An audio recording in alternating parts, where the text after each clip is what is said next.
ನಮಸ್ಕಾರ ವೀಕ್ಷಕರೇ, lab doctor ಚಾನಲ್ಗೆ ಸ್ವಾಗತ. If you are new to the ಚಾನಲನ್ನು ದಯವಿಟ್ಟು ಲೈಕ್ ಮಾಡಿ, ಶೇರ್ ಮಾಡಿ ಮತ್ತು ಸಬ್ಸ್ಕ್ರೈಬ್ ಮಾಡಿ. ಬಿಕಾಸ್ ಈ ಚಾನಲ್ ಮುಖಾಂತರ ನಾವು ನಿಮಗೆ ಹೆಲ್ತ್ ರಿಲೇಟೆಡ್ ಇನ್ಫಾರ್ಮೇಷನ್, ಕರೆಕ್ಟ್ ಆದಂತಹ ಮೆಡಿಕಲ್ ಇನ್ಫಾರ್ಮೇಷನನ್ನು ಕನ್ನಡದಲ್ಲಿ ಪ್ರಸ್ತುತಪಡಿಸ್ತಾ ಇರ್ತೇವೆ. ಸೊ ನೀವು ಚಾನಲನ್ನು ಲೈಕ್ ಮಾಡಿದರೆ, ಶೇರ್ ಮಾಡಿದರೆ ನಮಗೊಂದು ಮೋಟಿವೇಶನ್ ಇರುತ್ತೆ ನಿಮಗೆ ಒಳ್ಳೆಯ ಕಂಟೆಂಟ್ಸ್ ಇರುವಂತಹ ಮೆಡಿಕಲ್ ವೀಡಿಯೋಸನ್ನು ಪ್ರಸ್ತುತಪಡಿಸಲಿಕ್ಕೆ. ಸೊ ಇವತ್ತಿನ ವಿಡಿಯೋದಲ್ಲಿ ನಾವು ಈ ಇಂಪ್ಲಾಂಟೇಷನ್ಗೆ ರಿಲೇಟೆಡ್ ಇನ್ನೊಂದು ಕ್ವೆಶನ್, ಈ ಇಂಪ್ಲಾಂಟೇಷನ್ ಬ್ಲೀಡಿಂಗ್ ಎಷ್ಟು ದಿನ ಆಗತ್ತೆ ಇದ್ರ ಬಗ್ಗೆ ಸ್ವಲ್ಪ ಮಾಹಿತಿಯನ್ನು ಪಡೆದುಕೊಳ್ಳೋಣ. ಸೊ ನಾನು ಇಂಪ್ಲಾಂಟೇಷನ್ ಬಗ್ಗೆ ಬಹಳಷ್ಟು ವಿಡಿಯೋಸನ್ನು ಮಾಡಿದ್ದೇನೆ, ನೀವು ರೆಫರ್ ಮಾಡ್ಕೊಳ್ಬೋದು. ಬಟ್ ಇಂಪ್ಲಾಂಟೇಷನ್ ಅಂದರೆ ಏನು? ಸಪೋಸ್ ಇವತ್ತು ನೀವು ಸಂಬಂಧ ಮಾಡಿದ್ರಿ ಅಂದಾಗ ನೀವು ನೆಕ್ಸ್ಟ್ ಡೇನೇ ಪ್ರೆಗ್ನೆಂಟ್ ಆಗ್ತಾ ಇರೋದಿಲ್ಲ. ಇದು ಒಂದು ಪ್ರೋಸೆಸ್ ಇರುತ್ತೆ. ಓಕೆ, ಸೊ ಪ್ರೆಗ್ನೆನ್ಸಿ ಆಗಬೇಕು ಅಂದಾಗ ಒಂದು ಎಗ್ ಬೇಕು, ಅದರ ಜೊತೆ ಶುಕ್ರಾಣು ಕೂಡ್ಕೊಳ್ಬೇಕು. ಸೊ ಯಾವಾಗ ಈ ಶುಕ್ರಾಣು ಮತ್ತು ಮಹಿಳೆಯಿಂದ ಬರುವಂತಹ ಈ ಎಗ್ ಕೂಡ್ಕೊಳ್ತವೆ, ಆವಾಗ ಒಂದು ಈ ಫರ್ಟಿಲೈಸೇಷನ್ಸ್ ಪ್ರೋಸೆಸ್ ಸ್ಟಾರ್ಟ್ ಆಗ್ತಾ ಇರುತ್ತೆ.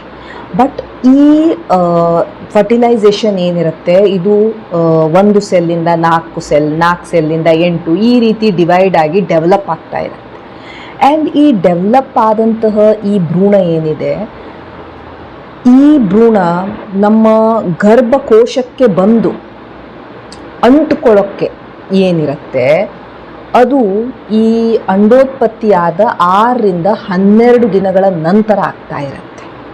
ಓಕೆ, ಸೊ ಮಹಿಳೆಗೆ ಇವತ್ತು ಅಂಡೋತ್ಪತ್ತಿ ಆಯಿತು ಅಂದಾಗ ಆ್ಯಂಡ್ ಆವಾಗಲೇ ಅವಳಿಗೆ ಒಂದು ಶುಕ್ರಾಣು ಸಿಕ್ತು ಆ ಟೈಮಲ್ಲಿ ಸಂಬಂಧ ಮಾಡಿದಾಗ ಅಂದಾಗ ಆ ಭ್ರೂಣ ಏನು ಫಾರ್ಮ್ ಆಗುತ್ತೆ ಅದು ಗರ್ಭಕೋಶದಲ್ಲಿ ಅಂಟ್ಕೊಳ್ಳಿಕ್ಕೆ ಅಂಡೋತ್ಪತ್ತಿಯಾದ ಒಂದು 6 ದಿನ ಆಗ್ಬೋದು ಅಥವಾ ಅಂಡೋತ್ಪತ್ತಿಯಾದ 12 ದಿನಗಳ ನಂತರ ಈ ಭ್ರೂಣ ಹೋಗ್ಕೊಂಡು ಗರ್ಭಕೋಶದ ಒಳಗೆ ಅಂಟ್ಕೊಳ್ಳುತ್ತೆ.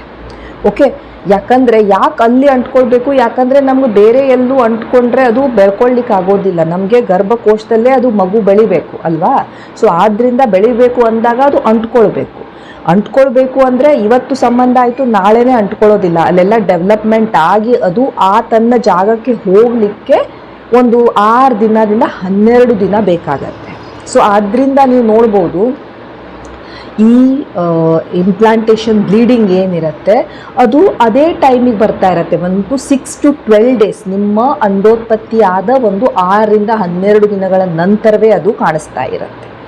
ಇಂಪ್ಲಾಂಟೇಷನ್ ಬ್ಲೀಡಿಂಗ್ ಅಂದರೆ ಏನು? ಬೇಸಿಕಲಿ ಯಾವಾಗ ಈ ಭ್ರೂಣ ಅಂಟ್ಕೊಳ್ಳೋಕೆ ಹೋಗುತ್ತೆ ಆ ಗೋಡೆಗೆ, ಆವಾಗ ಅದು ಅಲ್ಲಿ ಸ್ವಲ್ಪ ಹಿಡ್ಕೊಳ್ಳೋಕ್ಕೆ ಒಂದು ಸ್ವಲ್ಪ ಕೆರೆಯುತ್ತೆ. ಸೊ ಯಾವಾಗ ಅದು ಅಲ್ಲಿ ರಕ್ತನಾಳಗಳಿಗೆಲ್ಲ ಅದು ಆ ರೀತಿ ಅದು ಕೆರಿತಾ ಇರುತ್ತೆ, ಆವಾಗ 1-2 ಡ್ರಾಪ್ ಬ್ಲಡ್ ಬರುತ್ತೆ. ಆ ಬ್ಲೀಡಿಂಗನ್ನು ನಾವು ಇಂಪ್ಲಾಂಟೇಷನ್ ಬ್ಲೀಡಿಂಗ್ ಅಂತ ಹೇಳ್ತಾ ಇರ್ತೇವೆ. ಸೊ ಬ್ಲೀಡಿಂಗ್ ಯಾಕೆ ಆಗ್ತಾ ಇರುತ್ತೆ ಆ ಟೈಮಲ್ಲಿ? ಬಿಕಾಸ್ ಅದು ಅಂಟ್ಕೊಳ್ಬೇಕಾದ್ರೆ ಆ ಗೋಡೆಗೆ ಯಾವಾಗ ಅದು ಮೆತ್ಕೊಳ್ಬೇಕಾಗತ್ತೆ, ಅದು ಹಿಡ್ಕೊಳ್ಬೇಕಾದ್ರೆ ಸ್ವಲ್ಪ ಬ್ಲೀಡಿಂಗ್ ಬರ್ತಾ ಇರುತ್ತೆ. ಆ ಬ್ಲೀಡಿಂಗನ್ನು ನಾವು ಇಂಪ್ಲಾಂಟೇಷನ್ ಬ್ಲೀಡಿಂಗ್ ಅಂತ ಹೇಳ್ತಾ ಇರ್ತೇವೆ. ಈ ಇಂಪ್ಲಾಂಟೇಷನ್ ಬ್ಲೀಡಿಂಗ್ ಏನಿದೆ ಎಲ್ಲ ಮಹಿಳೆಯರಲ್ಲಿ ಆಗಬೇಕು ಅಂತ ಇರೋದಿಲ್ಲ. ಬಹಳಷ್ಟು ಜನ ಮಹಿಳೆಯರಿಗೆ ಯಾವುದೇ ರೀತಿ ಇಂಪ್ಲಾಂಟೇಷನ್ ಬ್ಲೀಡಿಂಗ್ ಆಗ್ತಾ ಇರೋದಿಲ್ಲ. ಕೆಲವೊಂದು ಮಹಿಳೆಯರಲ್ಲಿ ಇದು ಆಗ್ತಾ ಇರ್ಬೋದು. ಸೊ ನಿಮ್ಮ ಪೀರಿಯಡ್ ಬರ್ತಾ ಇದೆ ಅಂದಾಗ ಒಂದು ಅದೇ ಟೈಮಲ್ಲಿ ಇದು ಆಗ್ತಾ ಇರುತ್ತೆ, ಒಂದು 3-4 ದಿನ ಹಿಂದೆ ಅದು ಆಗ್ತಾ ಇರ್ಬೋದು. ಸೊ ಬಹಳಷ್ಟು ಸಲ ಕನ್ಫ್ಯೂಷನ್ ಇರುತ್ತೆ, ಇದೇನು ಇಂಪ್ಲಾಂಟೇಷನ್ ಬ್ಲೀಡಿಂಗೋ ಅಥವಾ ಇದೇನು ಪೀರಿಯಡ್ ಬ್ಲೀಡಿಂಗೋ ಅಂತ. ಬಟ್ ಒಂದು ಕ್ವೆಶನ್ ಬರ್ತಾ ಇರುತ್ತೆ, ಈ ಇಂಪ್ಲಾಂಟೇಷನ್ ಬ್ಲೀಡಿಂಗ್ ಆದಾಗ ಇದು ಎಷ್ಟು ದಿನ ಇರುತ್ತೆ? ಎಷ್ಟು ದಿನ ಇರುತ್ತೆ ಇದು ಸಹ ವೇರಿ ಆಗ್ತಾ ಇರುತ್ತೆ ಮಹಿಳೆಯರಿಂದ ಮಹಿಳೆಯರಿಗೆ. ನಾನು ಹೇಳಿದೆ ಭಾಳಷ್ಟು ಜನರಿಗೆ ಯಾವುದೇ ಬ್ಲೀಡಿಂಗ್ ಇರೋದೇ ಇಲ್ಲ. ಓಕೆ, ಸ್ವಲ್ಪ ಜನ ಮಹಿಳೆಯರಿಗೆ 1 ತಾಸು ಅಥವಾ ಒಂದು ಹಾಫ್ ಆನ್ ಅವರ್ ಅಷ್ಟೇ, ಒಂದು ಸ್ವಲ್ಪ ಸ್ಪಾಟಿಂಗ್ ಆಯಿತು ಮುಗಿದು ಹೋಯ್ತು ಆಗ್ಬೋದು. ಕೆಲವೊಬ್ಬರಿಗೆ ಒಂದು 2-3 ದಿನ ಸ್ವಲ್ಪ ಸ್ಪಾಟಿಂಗ್ ಆಗ್ತಾ ಇರಬಹುದು. ಮ್ಯಾಕ್ಸಿಮಮ್ ಎಷ್ಟಿರುತ್ತೆ? 1 ತಾಸಿಂದ 3 ದಿನ ಅಷ್ಟೇ ಇರುತ್ತೆ ಇದು ಬ್ಲೀಡಿಂಗು. ಈಗ ಸಪೋಸ್ ನಿಮ್ಮ ಪೀರಿಯಡ್ ಇದೆ, ನಿಮ್ಮ ಪೀರಿಯಡ್ ಎಷ್ಟು ದಿನ ಇರುತ್ತೆ? ನಿಮ್ಮ ಪೀರಿಯಡ್ ಒಂದು 4 ದಿನ ಇರ್ಬೋದು, 5 ದಿನ ಇರ್ಬೋದು, 3 ದಿನ ಇರ್ಬೋದು. ಆ ಪೀರಿಯಡ್ ಅಷ್ಟು ಬ್ಲೀಡಿಂಗ್ ಇಲ್ಲಿರೋದಿಲ್ಲ. ಇಲ್ಲಿ ಏನು ಬ್ಲೀಡಿಂಗ್ ಇರುತ್ತೆ, ಏನೋ ಒಂಥರ ಪಿಂಕ್ ಕಲರ್ದೋ ಒಂಥರ ಬ್ರೌನ್ ಕಲರ್ದೋ ಒಂದು ಸ್ವಲ್ಪ ಡಿಸ್ಚಾರ್ಜ್ ಬರ್ತಾ ಇರುತ್ತೆ. ಆ್ಯಂಡ್ ಅದು ಒಂದು ಸ್ವಲ್ಪ ಗಂಟೆಗಟ್ಟಲೆ ಇರ್ಬೋದು ಅಥವಾ ಮ್ಯಾಕ್ಸಿಮಮ್ ಒಂದು 2-3 ದಿನ ಇರ್ಬೋದು ಅಷ್ಟೇ. ಅದಕ್ಕಿಂತ ಹೆಚ್ಚಿಗೆ ಇಂಪ್ಲಾಂಟೇಷನ್ ಬ್ಲೀಡಿಂಗ್ ಇರೋದಿಲ್ಲ. ಹಾಗಿದ್ರೆ ನಮಗೆ ಹೆಂಗೆ ಗೊತ್ತಾಗತ್ತೆ ಇದು ಇಂಪ್ಲಾಂಟೇಷನ್ ಬ್ಲೀಡಿಂಗಾ ಅಥವಾ ಇದು ಪೀರಿಯಡ್ ಇನ್ನ ಬ್ಲೀಡಿಂಗಾ ಅಂತ? ನಾನು ಹೇಳಿದೆ ಡ್ಯೂರೇಷನ್, ಟೈಮಿಂಗ್. ಸೊ ಯಾವಾಗಿರುತ್ತೆ ಇದು ಒಂದು ಗಂಟೆಗಟ್ಟಲೆ ಇರ್ಬೋದು ಅಥವಾ ಒಂದು ಮ್ಯಾಕ್ಸಿಮಮ್ ಒಂದು 3 ದಿನ ಇರ್ಬೋದು. ಯಾವುದು ಇಂಪ್ಲಾಂಟೇಷನ್ ಬ್ಲೀಡಿಂಗ್. ನಿಮ್ಮ ಪೀರಿಯಡು ಹೆಂಗಿರುತ್ತೆ, 3 ದಿವಸ ಇರ್ಬೋದು, 5 ದಿನ ಇರ್ಬೋದು, 7 ದಿನ ಇರ್ಬೋದು. ಎಷ್ಟು ದಿನ ನಿಮ್ಮ ಪೀರಿಯಡ್ ಬರ್ತಾ ಇರತ್ತೆ ಅಷ್ಟೇ ದಿನ ಇರುತ್ತೆ ನಿಮ್ಮ ಪೀರಿಯಡಿನ ಬ್ಲೀಡ್. ಈಗ ನಿಮ್ಮ ಇಂಪ್ಲಾಂಟೇಷನ್ ಆದಾಗ ಬರುವಂಥ ಬ್ಲೀಡ್ ಏನಿರುತ್ತೆ, ನಾನು ಹೇಳಿದೆ ಒಂಥರ ಪಿಂಕ್ ಅಥವಾ ಒಂಥರ ಬ್ರೌನಿಶ್ ಸ್ವಲ್ಪ ಡಾಟ್ಸ್ ಥರ 1-2 ಡ್ರಾಪ್ ಥರ ಇರುತ್ತೆ ಅಷ್ಟೇ. ಬಟ್ ನಿಮ್ಮ ಪೀರಿಯಡ್ ಬ್ಲೀಡಿಂಗ್ ಹೆಂಗಿರುತ್ತೆ, ನೀವು ನಾರ್ಮಲಿ ಹೇಗೆ ರಕ್ತಸ್ರಾವವಾಗ್ತಾ ಇರುತ್ತೆ ಅದೇ ರೀತಿ ರೆಡ್ಡಿಶ್ ಇರುತ್ತೆ, ಡಾರ್ಕ್ ಬ್ರೌನಿಶ್ ಇರುತ್ತೆ. ಆ ರೀತಿ ನಿಮ್ಮ ಬ್ಲೀಡಿಂಗ್ ಹೋಗ್ತಾ ಇರುತ್ತೆ. ಹೆವಿ ಬ್ಲೀಡಿಂಗ್ ಅಂದರೆ ಬ್ಲೀಡಿಂಗ್ ಹೆಚ್ಚಿಗೆ ಹೋಗ್ತಾ ಇರುತ್ತೆ, ಒಂದು ಸ್ವಲ್ಪನೇ ಆಗ್ತಾ ಇರೋದಿಲ್ಲ. 3ನೇದು ಕ್ಲಾಟ್ಸು. ಈ ಇಂಪ್ಲಾಂಟೇಷನಲ್ಲಿ ಯಾವಾಗಲೂ ನಾವು ಕ್ಲಾಟ್ಸ್ ಎಕ್ಸೆಟ್ರಾ ಏನೂ ಪಾಸ್ ಮಾಡ್ತಾ ಇರೋದಿಲ್ಲ. ಜಸ್ಟ್ ಒಂದು ಸ್ವಲ್ಪ ನೀವು ನೋಡಿದರೆ ನಿಮ್ಮ ಈ ಪ್ಯಾಂಟಿಗೆ ಒಂದು ಸ್ವಲ್ಪ ಈ ಥರ ಡಿಸ್ಚಾರ್ಜ್ ಥರ ಆಗಿರ್ಬೋದು ಅಷ್ಟೇ. ಬಟ್ ಪೀರಿಯಡ್ ಬ್ಲೀಡಿಂಗಲ್ಲಿ ಆಗಿರೋದಿಲ್ಲ. ಪೀರಿಯಡ್ ಬ್ಲೀಡಿಂಗ್ ಅಂತ ಹೇಳಿದರೆ ಅದು ಚೆನ್ನಾಗಿ ಫ್ಲೋ ಆಗ್ತಾ ಇರುತ್ತೆ, ಕ್ಲಾಟ್ಸ್ ಪಾಸ್ ಮಾಡ್ತಾ ಇರ್ತೀವಿ ಅಲ್ವಾ. ಸೊ ಅದು ನೀಟಾಗಿ ಚೆನ್ನಾಗಿ ಫ್ಲೋ ಆಗ್ತಾ ಇರುತ್ತೆ. ಕೆಲವೊಬ್ಬರಲ್ಲಿ ಪೀರಿಯಡ್ ಫ್ಲೋ ಭಾಳ ಕಡಿಮೆ ಇರ್ಬೋದು, ಬಟ್ ಇಂಪ್ಲಾಂಟೇಷನಲ್ಲಿ ಅದಕ್ಕಿಂತನೂ ಕಡಿಮೆ ಇರುತ್ತೆ. ಇಂಪ್ಲಾಂಟೇಷನಲ್ಲಿ ಹೌದೋ ಇಲ್ವೋ ಅಷ್ಟೇ ಬ್ಲೀಡ್ ಆಗ್ತಾ ಇರುತ್ತೆ ಹೊರತು ಈ ರೀತಿ ಪ್ಯಾಡ್ಸ್ ಚೇಂಜ್ ಮಾಡುವಷ್ಟು ಅಥವಾ ಭಾಳನೇ ಬ್ಲೀಡ್ ಆಗ್ತಾ ಇದೆ, ಕ್ಲಾಟ್ಸ್ ಹೋಗ್ತಾ ಇದೆ, ಇಂಪ್ಲಾಂಟೇಷನಲ್ಲಿ ಆ ರೀತಿ ಬ್ಲೀಡಿಂಗ್ ಆಗ್ತಾ ಇರೋದಿಲ್ಲ. ಈಗ ಹೊಟ್ಟೆ ನೋವು ಎಕ್ಸೆಟ್ರಾ. ಕೆಲವೊಂದು ಮಹಿಳೆಯರಿಗೆ ಈ ಇಂಪ್ಲಾಂಟೇಷನ್ ಆದಾಗ ಒಂದು ಸ್ವಲ್ಪ ಹೊಟ್ಟೆಯಲ್ಲಿ ಎಳೆದ ಥರ ಅಥವಾ ಒಂದು ಸ್ವಲ್ಪ ಮೈಲ್ಡ್ ಕ್ರ್ಯಾಂಪ್ಸ್ ಬರ್ತಾ ಇರ್ಬೋದು.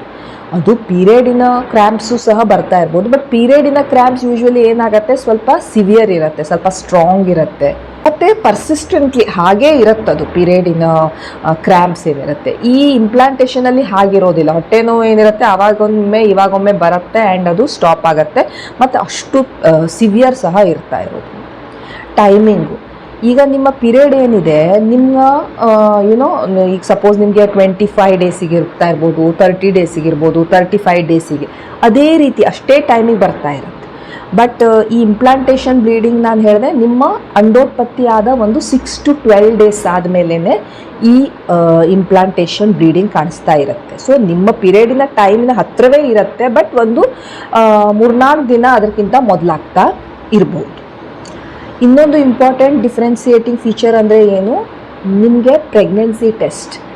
ಸಪೋಸ್ ನೀವು ಪ್ರೆಗ್ನೆಂಟ್ ಇದ್ರಿ, ನಿಮ್ಗೆ ಇಂಪ್ಲಾಂಟೇಷನ್ ಬ್ಲೀಡಿಂಗೇ ಆಗ್ತಾ ಇತ್ತು ಅಂದರೆ ನಿಮಗೆ ನಿಮ್ಮ ಪ್ರೆಗ್ನೆನ್ಸಿ ಟೆಸ್ಟ್ ಮಾಡಿದಾಗ ಅದು ಪಾಸಿಟಿವ್ ಬರುತ್ತೆ. ಅಕಸ್ಮಾತ್ ನಿಮಗೆ ಬ್ಲೀಡಿಂಗ್ ಆಯಿತು, ನಿಮಗೆ ಕನ್ಫ್ಯೂಸ್ ಆಯಿತು ಇದು ಇಂಪ್ಲಾಂಟೇಷನ್ ಬ್ಲೀಡಿಂಗೋ ಪೀರಿಯಡ್ ಬ್ಲೀಡಿಂಗೋ ಏನಿದು, ನೀವು ಪ್ರೆಗ್ನೆನ್ಸಿ ಟೆಸ್ಟ್ ಮಾಡಿದಾಗ ನಿಮಗೆ ನೆಗೆಟಿವ್ ಬರ್ತಾ ಇದೆ, ಒಂದೇ ಗೆರೆ ಬರ್ತಾ ಇದೆ ನೀವು ಟೆಸ್ಟ್ ಮಾಡಿದಾಗ ಅಂದಾಗ ನಿಮಗೆ ಪ್ರೆಗ್ನೆನ್ಸಿ ಇಲ್ಲ ಅಂದರೆ ಇಂಪ್ಲಾಂಟೇಷನ್ ಆಗಲಿಲ್ಲ, ಬ್ಲೀಡಿಂಗ್ ಆಗ್ತಾ ಇದೆ ಅಂದರೆ ನಿಮಗೆ ನಿಮ್ಮ ಪೀರಿಯಡ್ ಬರ್ತಾ ಇದೆ ಅಂತ ಅರ್ಥ. ಸೊ ಇಂಪ್ಲಾಂಟೇಷನ್ ಬ್ಲೀಡಿಂಗ್ ಅಲ್ಲಿ ನಮಗೆ ಪ್ರೆಗ್ನೆನ್ಸಿ ಟೆಸ್ಟ್ ಪಾಸಿಟಿವ್ ಬಂದೇ ಬರಬೇಕು. ಆದರೆ ಪೀರಿಯಡ್ ಬಂತು ಅಂದಾಗ ಪ್ರೆಗ್ನೆನ್ಸಿ ಟೆಸ್ಟ್ ನೆಗೆಟಿವ್ ಬರುತ್ತೆ, ಒಂದೇ ಒಂದು ಗೆರೆ ಬರುತ್ತೆ. ಯಾಕಂದರೆ ಈ ಪೀರಿಯಡ್ ಮಿಸ್ ಆಗೋದು ಪ್ರೆಗ್ನೆನ್ಸಿಯ ಫಸ್ಟ್ ಲಕ್ಷಣ. ಪೀರಿಯಡ್ ಮಿಸ್ಸೇ ಆಗಿಲ್ಲ, ಪೀರಿಯಡ್ ಬಂದುಬಿಡ್ತು ಅಂದರೆ ನೀವು ಪ್ರೆಗ್ನೆಂಟ್ ಆಗಿಲ್ಲ, ನಿಮ್ಮ ಗರ್ಭಕೋಶದಲ್ಲಿ ಏನೂ ಇಲ್ಲ, ಅದೆಲ್ಲ ಹೊರಗೆ ಬರ್ತಾ ಇದೆ, ನೀವು ಗರ್ಭ ಧರಿಸಲಿಲ್ಲ ಅಂತ ಅರ್ಥ. ಸೊ ಪ್ರೆಗ್ನೆನ್ಸಿ ಟೆಸ್ಟ್ ಬಹಳ ಇಂಪಾರ್ಟೆಂಟು. ಇಂಪ್ಲಾಂಟೇಷನಲ್ಲಿ ಅದು ಪಾಸಿಟಿವ್ ಇರುತ್ತೆ ಆ್ಯಂಡ್ ಪೀರಿಯಡಲ್ಲಿ ಅದು ನೆಗೆಟಿವ್ ಇರುತ್ತೆ. ಸೊ ನೆನ್ಪಿಟ್ಕೊಳ್ಳಿ, ಇಂಪ್ಲಾಂಟೇಷನ್ ಬ್ಲೀಡಿಂಗ್ ಭಾಳಷ್ಟು ಜನರಲ್ಲಿ ಆಗ್ತಾನೇ ಇರೋದಿಲ್ಲ.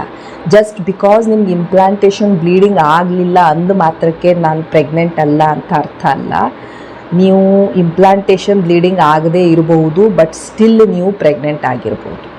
ನಿಮ್ಗೆ ಹೇಗೆ ಗೊತ್ತಾಗುತ್ತೆ ನೀವು ಪ್ರೆಗ್ನೆಂಟ್ ಇದ್ದೀರೋ ಇಲ್ವೋ, ನಿಮ್ಮ ಪೀರಿಯಡ್ ಮಿಸ್ ಆಯಿತು ಅಂದಾಗ. ಸಪೋಸ್ ನಿಮಗೆ ಟೈಮಿಗೆ ಯಾವ ಟೈಮಲ್ಲಿತ್ತು ನಿಮ್ಮ ಪೀರಿಯಡು, ಆ ಟೈಮಲ್ಲಿ ನಿಮ್ಮ ಪೀರಿಯಡ್ ಬಂದಿಲ್ಲ, ಓಕೆ. ಸೊ ಪೀರಿಯಡ್ ಮಿಸ್ ಆದ ಇಮಿಡಿಯೇಟ್ಲಿ ಮಾರನೇ ದಿನನೇ ಮಾಡಿದರೆ ಭಾಳಷ್ಟು ಜನರಿಗೆ ಅದು ರಾಂಗ್ ರಿಸಲ್ಟನ್ನು ಕೊಡ್ಬೋದು. ಯೂರಿನ್ನಲ್ಲಿ ನಾವು ಟೆಸ್ಟ್ ಮಾಡ್ತಾ ಇದ್ದಾಗ ಬ್ಲಡ್ಡಲ್ಲಿ still okay, but urine pregnancy ಟೆಸ್ಟನ್ನು ನಾವು ಪೀರಿಯಡ್ ಮಿಸ್ ಆದ ಒಂದು 10 ದಿವ್ಸಕ್ಕೆ ಮಾಡಿ ನೋಡಬೇಕು. ಆವಾಗಲೇ ನಮಗದು ಸ್ವಲ್ಪ ಕರೆಕ್ಟ್ ರಿಸಲ್ಟನ್ನು ಕೊಡ್ತಾ ಇರುತ್ತೆ. ಸೊ ಇವತ್ತು ಪೀರಿಯಡ್ ಮಿಸ್ ಆಯಿತು ನಾಳೆನೇ ನೋಡಿದೆ ಅಂದಾಗ ಅದು ರಾಂಗ್ ರಿಸಲ್ಟ್ ಇರ್ಬೋದು.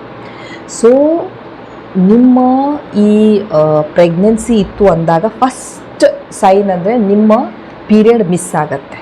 ಓಕೆ. ಆ್ಯಂಡ್ ನಿಮಗೆ ಪ್ರೆಗ್ನೆನ್ಸಿ ಇತ್ತು ಅಂದಾಗ ನಿಮ್ಮ ಪ್ರೆಗ್ನೆನ್ಸಿ ಟೆಸ್ಟ್ ಪಾಸಿಟಿವ್ ಬರಬೇಕು. ಸೊ ನೀವು ಪ್ರೆಗ್ನೆನ್ಸಿ ಟೆಸ್ಟ್ ಮಾಡ್ಕೊಳ್ಳೋದಿತ್ತು ಅಂದಾಗ ಪೀರಿಯಡ್ ಮಿಸ್ ಆದ ಒಂದು 10 ದಿವಸಕ್ಕೆ ಪ್ರೆಗ್ನೆನ್ಸಿ ಟೆಸ್ಟನ್ನು ಮಾಡ್ಕೊಳ್ಳಿ. ಅಕಸ್ಮಾತ್ ನಿಮಗೆ ಇಂಪ್ಲಾಂಟೇಷನ್ ಬ್ಲೀಡಿಂಗೇ ಆಯಿತು ಆ್ಯಂಡ್ ನಿಮಗೆ ಈಗ ಕನ್ಫ್ಯೂಸ್ ಆಗಿದೆ, ನನಗೆ ಇದು ಇಂಪ್ಲಾಂಟೇಷನ್ ಬ್ಲೀಡಿಂಗಾ ಅಥವಾ ಪೀರಿಯಡ್ ಬ್ಲೀಡಿಂಗಾ ಅಂದಾಗ ನಾನು ಹೇಳಿದೆ ನಿಮಗೆ ಏನೇನು ಡಿಫ್ರೆನ್ಸ್ ಇತ್ತು ಅಂದಾಗ. ಇಂಪ್ಲಾಂಟೇಷನ್ ಬ್ಲೀಡಿಂಗ್ ಸಪೋಸ್ ನಿಮಗೆ 28 ದಿವಸಕ್ಕೆ ಸೈಕಲ್ ಬರ್ತಾ ಇತ್ತು. ಓಕೆ. ಎವ್ರಿ 28 ದಿವಸಕ್ಕೆ ಸೈಕಲ್ ಬರ್ತಾ ಇದೆ. 28 ದಿವಸಕ್ಕೆ ಸೈಕಲ್ ಬರ್ತಾ ಇದೆ ಅಂದಾಗ ನಿಮಗೆ ಅಂದಾಜು ಯಾವಾಗ ನಿಮಗೆ ಅಂಡೋತ್ಪತ್ತಿ ಆಗ್ತಾ ಇರುತ್ತೆ, ಆಲ್ಮೋಸ್ಟ್ ಒಂದು 14ನೇ ದಿವಸಕ್ಕೆ. ಓಕೆ. ಸೊ ನಿಮಗೆ ಪೀರಿಯಡ್ ಆದ 14ನೇ ದಿವಸಕ್ಕೆ ನಿಮಗೆ ಅಂಡೋತ್ಪತ್ತಿ ಆಗುವ ಸಾಧ್ಯತೆ ಇರುತ್ತೆ. ಸಪೋಸ್ ನಿಮ್ಗೆ ಆವಾಗ ಅಂಡೋತ್ಪತ್ತಿ ಆಯಿತು, ನೀವು ಸೇರಿದ್ರಿ ಆ್ಯಂಡ್ ನಿಮಗೆ ಪ್ರೆಗ್ನೆನ್ಸಿ ಆಯಿತು. ಈಗ ಇಂಪ್ಲಾಂಟೇಷನ್ ಬ್ಲೀಡಿಂಗ್ ಯಾವಾಗ ಆಗ್ತಾ ಇರುತ್ತೆ, ಅಂಡೋತ್ಪತ್ತಿ ಆದ 6ರಿಂದ 12 ದಿವಸಕ್ಕೆ, ಅಂದರೆ 14ನೇ ದಿವಸದಿಂದ +6 ಡೇಸ್, 14 + 6 ಅಂದರೆ 20ನೇ ದಿವಸಕ್ಕೆ ನಿಮ್ಗೊಂದು ಸ್ವಲ್ಪ ಬ್ಲೀಡಿಂಗ್ ಥರ ಕಾಣಿಸ್ತಾ ಇರ್ಬೋದು. ಅಥವಾ 14 + 12 26th ಡೇ. ಓಕೆ. 26th ಡೇಗೆ ನಿಮಗೆ ಈ ರೀತಿ ಸ್ಪಾಟಿಂಗ್ ಕಾಣಿಸ್ತಾ ಇರ್ಬೋದು. ನೋಡಿ 28th ಡೇಗೆ ನಿಮಗೆ ಬ್ಲೀಡಿಂಗ್ ಆಗತ್ತೆ, ಪೀರಿಯಡ್ ಬರಬೇಕು ಅಲ್ವಾ. ಅದರ 2 ದಿವಸದ ಮೊದಲೇ ನಿಮಗೆ ಈ ರೀತಿ ಇಂಪ್ಲಾಂಟೇಷನ್ ಕಾಣಿಸ್ಕೊಳ್ಬೋದು. ಓಕೆ. ಬಟ್ ಸ್ಟಿಲ್ ನಿಮಗೆ ಕನ್ಫ್ಯೂಷನ್ ಇದೆ ಅಂದಾಗ ನಾನು ಹೇಳಿದಂಥ ಪಾಯಿಂಟ್ಸನ್ನು ನೆನ್ಪಿಟ್ಕೊಳ್ಳಿ. ಇಂಪ್ಲಾಂಟೇಷನ್ ಬ್ಲೀಡಿಂಗ್ ಏನಿದೆ ಬಹಳ ಸ್ವಲ್ಪ ಬ್ಲೀಡ್ ಇರುತ್ತೆ, ಯಾವತ್ತೂ ಹೆಚ್ಚಿಗೆ ಬ್ಲೀಡ್ ಆಗೋದೇ ಇಲ್ಲ. ಒಂದು ಸ್ವಲ್ಪ ಬ್ರೌನಿಶ್ಶು ಪಿಂಕಿಶ್ಶು ಇರುತ್ತೆ ಆ್ಯಂಡ್ ಒಂದು ಸ್ವಲ್ಪ ಹೊತ್ತು ಅಷ್ಟೇ ಇರ್ಬೋದು, ಅಥವಾ ಮ್ಯಾಕ್ಸಿಮಮ್ ಒಂದು 2-3 ದಿನ ಇರುತ್ತೆ. ಅದಕ್ಕಿಂತ ಹೆಚ್ಚಿಗೆ ಟೈಮ್ ಅದು ಇರೋಕ್ಕಾಗೋದಿಲ್ಲ. ಸ್ವಲ್ಪ ಪೇನ್ ಇರುತ್ತೆ, ಪಿಂಕಿಶ್ ಇರುತ್ತೆ, ಕ್ಲಾಟ್ಸ್ ಇರೋದಿಲ್ಲ, ಏನಿರೋದಿಲ್ಲ, ನಿಮ್ಗದು ಬ್ಲೀಡಿಂಗ್ ಅಂತ ಸಹ ಗೊತ್ತಾಗೋದಿಲ್ಲ, ಜಸ್ಟ್ ಒಂದು ಡಿಸ್ಚಾರ್ಜ್. ಸ್ಟಿಲ್ ನಿಮ್ಗೆ ಡೌಟ್ ಇದೆ, ಪ್ರೆಗ್ನೆನ್ಸಿ ಟೆಸ್ಟನ್ನು ಮಾಡಿ. ಇಂಪ್ಲಾಂಟೇಷನ್ ಇತ್ತು ಅಂದಾಗ ಪ್ರೆಗ್ನೆನ್ಸಿ ಟೆಸ್ಟ್ ಪಾಸಿಟಿವ್ ಇರುತ್ತೆ ಆ್ಯಂಡ್ ಪ್ರೆಗ್ನೆನ್ಸಿ ಇರದೇ ಇದ್ದಾಗ ನಿಮ್ಮ ಪೀರಿಯಡ್ ಬ್ಲೀಡಿಂಗ್ ಇತ್ತು ಅಂದಾಗ ಪ್ರೆಗ್ನೆನ್ಸಿ ಟೆಸ್ಟ್ ನೆಗೆಟಿವ್ ಇರುತ್ತೆ. So these wear few of the differences between implantation bleeding and period bleeding. And ನಿಮ್ಮ ಇಂಪ್ಲಾಂಟೇಷನ್ ಬ್ಲೀಡಿಂಗ್ ಮ್ಯಾಕ್ಸಿಮಮ್ ಎಷ್ಟು ದಿನ ಇರುತ್ತೆ, ಒಂದು ಗಂಟೆಗಟ್ಟಲೆ ಇರ್ಬೋದು ಅಥವಾ ಮ್ಯಾಕ್ಸಿಮಮ್ ಒಂದು 3 ದಿನ ಇರ್ಬೋದು ಅಷ್ಟೇ. Okay. Thank you so much for watching the video. Please like, share and subscribe the channel. Thank you.